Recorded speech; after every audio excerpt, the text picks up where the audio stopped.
Salut tout le monde, aujourd'hui, je vous propose une vidéo pour répondre à une question fréquente chez les futures mamans. Est-il possible de manger avant le dépistage du premier trimestre de la grossesse et comment se préparer au mieux pour cette étape cruciale? Nous allons explorer ensemble les recommandations des professionnels de santé, les aliments à privilégier et ceux à éviter, ainsi que quelques conseils pratiques pour aborder sereinement ce moment important. Restez avec moi pour tout savoir sur ce sujet essentiel pour la santé de la future maman et du bébé à venir. L'échographie du premier trimestre est une étape cruciale pour évaluer la croissance et le développement du fœtus. Cet examen permet de déterminer la date prévue de l'accouchement, de vérifier le nombre de fœtus et de détecter d'éventuelles malformations. Il est recommandé de ne pas manger avant l'échographie pour obtenir des images claires et précises du fœtus. L'analyse biochimique du sang, également connue sous le nom de dépistage combiné du premier trimestre, vise à évaluer le risque de certaines anomalies chromosomiques telles que la trisomie 21. Cette analyse nécessite une prise de sang et une mesure de la clarté nucale lors de l'échographie. Il est généralement recommandé de ne pas manger avant cette analyse pour des résultats précis. Il est important de suivre certaines recommandations pour se préparer au dépistage du premier trimestre de la grossesse. Assurez-vous de boire suffisamment d'eau avant l'examen pour faciliter la prise de sang et l'échographie. De plus,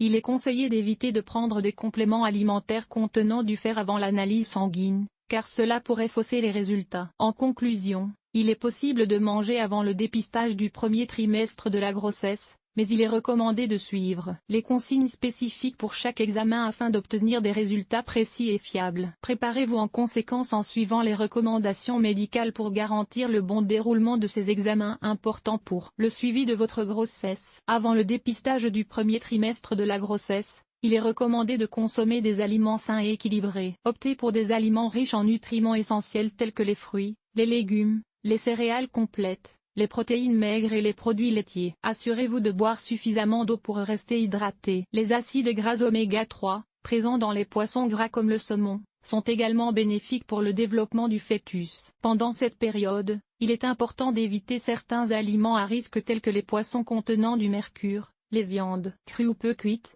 les fromages non pasteurisés et les aliments riches en sucre ajouté. Limitez votre consommation de caféine et d'alcool, car ils peuvent avoir des effets néfastes sur le développement du bébé. En plus de manger sainement, il est crucial de prendre des suppléments vitaminiques recommandés par votre professionnel de santé, tels que l'acide folique, pour prévenir les malformations congénitales. Assurez-vous de bien suivre les instructions de jeûne si nécessaire avant le dépistage, car certains tests peuvent nécessiter un estomac vide pour des résultats précis. Une fois que vous avez suivi les recommandations diététiques et les préparatifs nécessaires, les résultats du dépistage du premier trimestre seront évalués par des professionnels de santé qualifiés. Ils interpréteront les données pour déterminer le risque de certaines anomalies chromosomiques chez le fœtus. Il est essentiel de suivre les conseils médicaux qui seront donnés en fonction des résultats pour assurer une grossesse en bonne santé.